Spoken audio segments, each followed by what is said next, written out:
Let's go a little bit deeper in depth, or let's find an example. Where did you actually change maybe the admission process or the admission criteria of a university, and yeah, what kind of institution? So in our release, when we brought in clients into Prism, and we have institutions in Australia, Canada, and New Zealand loaded, and we are slowly expanding this. It's a fairly elaborate process to pull up to millions of data points from every institution, clean it up, connect it, and then make it comparable. So some of the first experiences that clients have made is that what mattered again was language.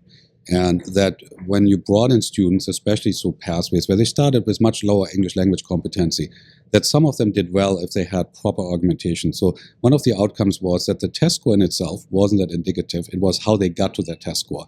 And you have to realize that sometimes students testing, because they're good at multiple choice tests, they're prepped for this, had the right score, but actually not the right kind of preparation, and they failed out.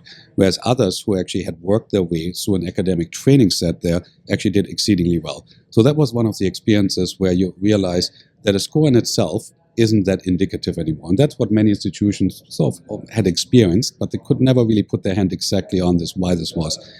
Some other experiences we had was that you cannot any longer look at a student from a nationality and saying here is how we look at a Chinese, a German, a Brazilian student, and they're all the same. The reality is, coming out of this model, we figured out that there are 9 distinct categories of Chinese students, some of which will become the most highly performing students on any given campus, up to Ivy Leagues. They're very talented, very dedicated, and some, frankly, will struggle and fail out very, very rapidly. And so the question became which factors are driving this, and which factors should you consider in the admissions process? So to this point, what in some of the institutions took away is that you can't run your statistics by simply looking at how well a Chinese student did or how well you look at a curriculum. We should actually figure out what was the language of instruction for grades 9, 10, 11, 12.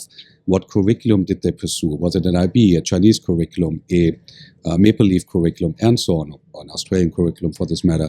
Did they just study in China? Did they have an abroad experience? Some of the best Chinese students we identified were actually sent early on to private IB schools and then got very well prepped, and they have done exceedingly well worldwide in highly selective institutions.